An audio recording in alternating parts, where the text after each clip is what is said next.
Hey guys and gals, Neri here from Drake Week Game. It is something to me on Twitter, The Gaming Drag. Today I'm coming back at you another Let's Play episode of Minotaur Hotel. So y'all, before we jump into it, just wanted to let y'all know that our Patreon is now up. For as little as $5, y'all can help support the channel and get some awesome rewards like permanent access to our community Discord server and full access to upcoming not safe for work videos.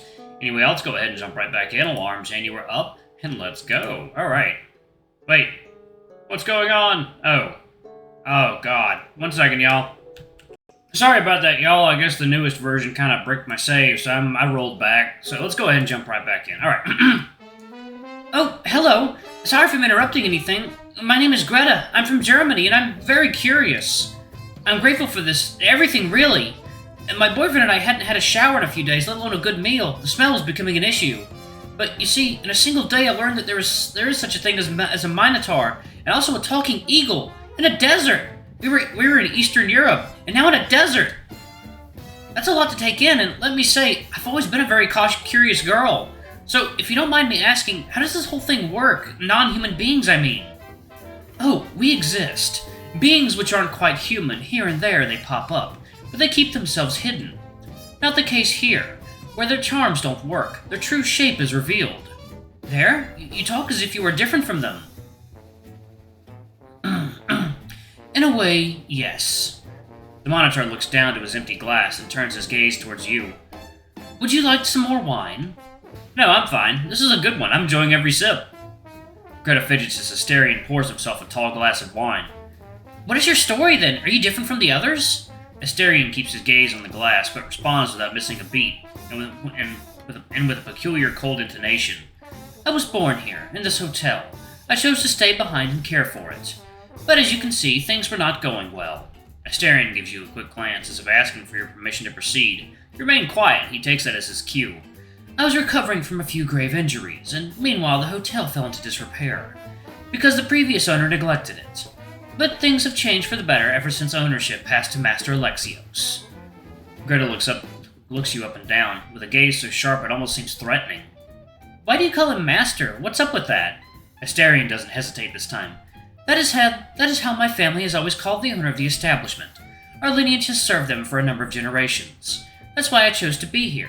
This is my calling, and I am eager to see the hotel once more bustling with life, like it used to be. So, you are like a butler? Asterion nods, not bothering to look up from his wine. Have you ever thought about finding a job elsewhere? Asterion sways his head from side to side. And having kids? Do you plan on meeting a lady Minotaur and having babies? I mean, that's how it works for you, I presume. A man and a lady Minotaur. You aren't the son of a cow and a human, are you? Yeah. My parents were Minotaurs. There you go. Coffee time.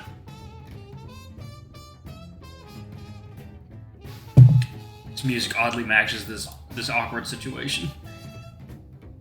Oh, that's good to hear. How squeaky would the alternative be, yes? Now, about the other question, what about having kids yourself? Little baby moves must be so cute. Asterion doesn't bother responding. He only looks at her in between his sips. Greta bites her lip and fidgets on her seat. I'm sorry if I'm being invasive, it's just that this is all very new to me. To us, I suppose. Do these questions bother you? It is only now that you stare at Asterion looks at you. His gaze holds on you for a second too long. His smile, you see, has a tinge of fakeness. I'm used to them. Is there anything else you would like to know? About your eye, do you need medical help? My boyfriend is a doctor. We were talking earlier this afternoon about it. Look, we know there's more going on around here than it looks. Magic or whatever you'd call it, but is there anything a medic could do to help? You are very kind, but I'm afraid a doctor won't be able to do much for me. I'm not exactly... Things function differently for me. But you don't have to worry. Well, it won't be long before I'm healed again. Oh, so you can grow your eye back. That's incredible. You know, it'd be great to study how you do that. Surely modern medicine would stand to gain from... I'm sorry, I guess that was too far. Pardon the curiosity, but where are you from? I'm from East Berlin. I grew up not too far off from where the wall stood, but I was born a few years after it fell. My boyfriend is from Dijon, France, from the place where all the colorful mustards come from. Hey. Oh, God. Oh, a little bit of bonus content for y'all. I see. And what is East Berlin like? It's pretty good nowadays. Of course, there's still a bit of a gap. It will take a while before East and West are truly equal, but it's charming in a way. Everywhere you'll see the little Soviet stick figures on traffic signs. It's so cute. And the nightlife is, of course, fantastic. It's Berlin, after all. At the mention of East Berlin and Soviets, Asterian's eyes look over to you for a fraction of a second. Then jumps over to the other people around the table as he realizes they are growing silent, directing their attention towards him. But we won't stay in Berlin for long. My boyfriend and I have wanted to live in England for years now, and we are trying to make that work. We always wanted to backpack across Europe, so we figured now was a good moment. My twin sisters all did it, and I've been hearing for years how much fun it was. So, here we are. Now that Greta has broken the ice, people are looking, and Asterian grows stiff at the realization. You should visit us when we settle down, or just in Berlin, too. That would be great. Imagine showing everyone a real-life Minotaur. If money is a problem, there are so many excellent hostels. You can rent a place online, too, if you want privacy. The Minotaur looks to you. It's no longer a stealthy sign. He goes as far as to swing his head from side to side as a call for help. Asterian.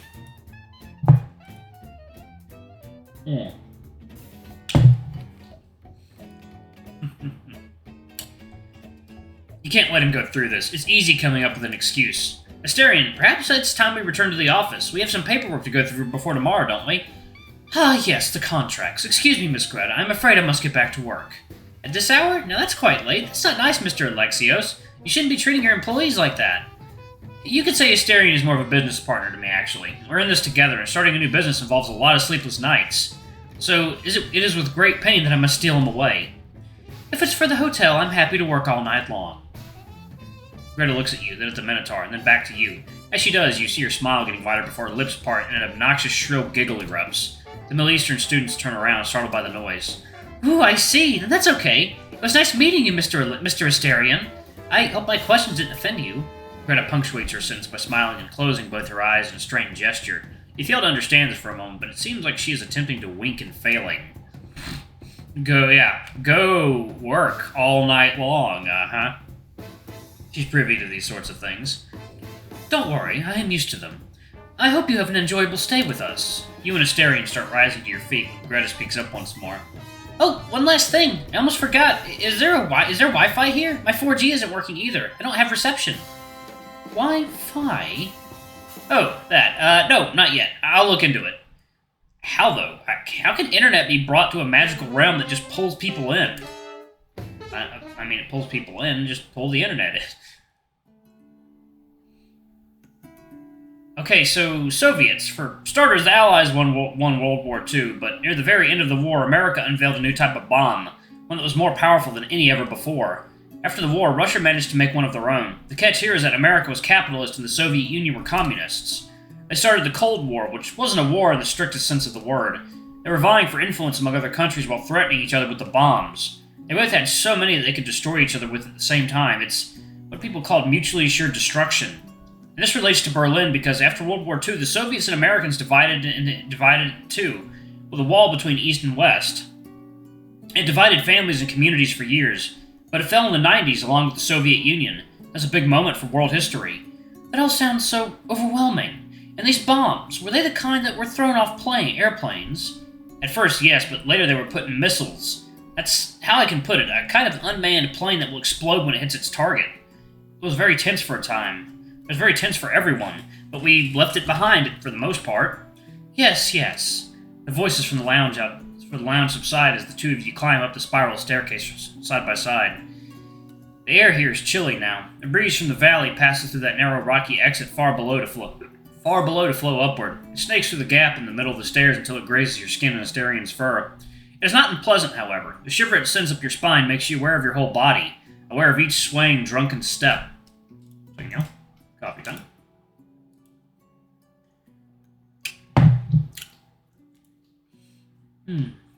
Asterian sways with a similarly inebriated gait, left and right with each hoof step echoing all the way down to the valley.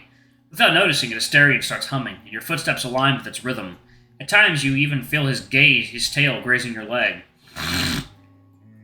What an odd pair the two of you make. Thousands of times have the masters and their servant walked up and down these stairs, but never did they do so side by side while swaying to the same song. Generation after generation, the Minotaur has done his best to stick to the shadows. The less he was noticed, the smaller the chance a lord's ire would turn against him. But looking from afar, When one can't quite identify the features and clothing, what distinguishes a lord from his subject? Perhaps only a pair of horns and hooves, although humanity is quite pliable, is it not? How hard is it to overlook another's differences? Humans are familiar with change, quite different indeed from the gods who are said to have created them. And this servant, this prisoner, tonight a smidgen of humanity fidgets within him. This quiet and want sizzle just underneath the surface. When Asterion speaks, his voice carries a new gravity to it. Master, did you mean to say it when you said I was a business partner to you? In your drunkenness, you answer without a second thought. Yep, you and I are in this together. Was it just my impression, or did the idea please you? Oh, you have quite the honey tongue, that is all. How could I not smile at your words? Still, you have the silliest of ideas, my lord. It is not possible that I could ever be your equal. Even if the hotel won't allow it, I will treat you as such. That's what matters. Ah, the thought suffices, my lord. It is enough for me to know that you care. It's just the right thing. I'm not trying to be heroic here. I'm just treating you with the respect a human deserves. And about that, I'm sorry for putting you in a tight spot tonight. I should have known it could become uncomfortable. But I wanted it. Miss Greta was a handful, but I enjoyed spending the night with others, my lord. Eating at the table with company. Now that's something I missed. Oh, so you may grace them with your presence, but you won't have a meal at the same table as I do? Asterion pauses and looks at you with a glimmer in his eye. Is that truly something you desire? You have asked for it. You've asked it a few times of me. Eating alongside the guests and staff was my routine, but the Lord stands above all. To share the same table with the Master. That is most unorthodox. Hey, if it's something I truly want, would you do it? I shall obey all your orders, my lord. Not as a command, I mean. Would you, by your own will, choose to share your meals with me at the same table? How can I put it? I'd be ashamed of it. Shy, it may sound like such a small thing to you, but to me it's quite ingrained. Would you laugh at me if I somehow act silly? Well, I try not to. No guarantees, though. What I can promise is that if I do laugh, it will be with you and not directed at you. Asterion stifles a burst of laughter and attempts to feign a measure of indignation. Still, his ears and tail flick playfully. There you go.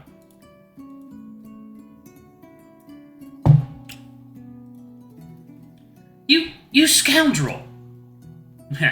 Asterion laughs and continues climbing the stairs. Very well. I will. Share a meal with you if the invitation is extended. Breakfast? Yes, breakfast.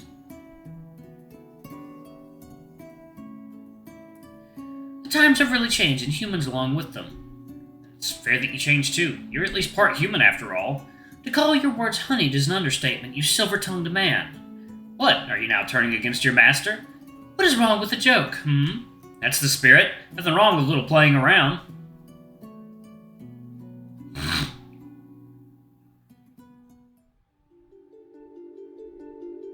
Hades, the ferryman. It was like the end of a summer day's rain back at the palace of Nosey.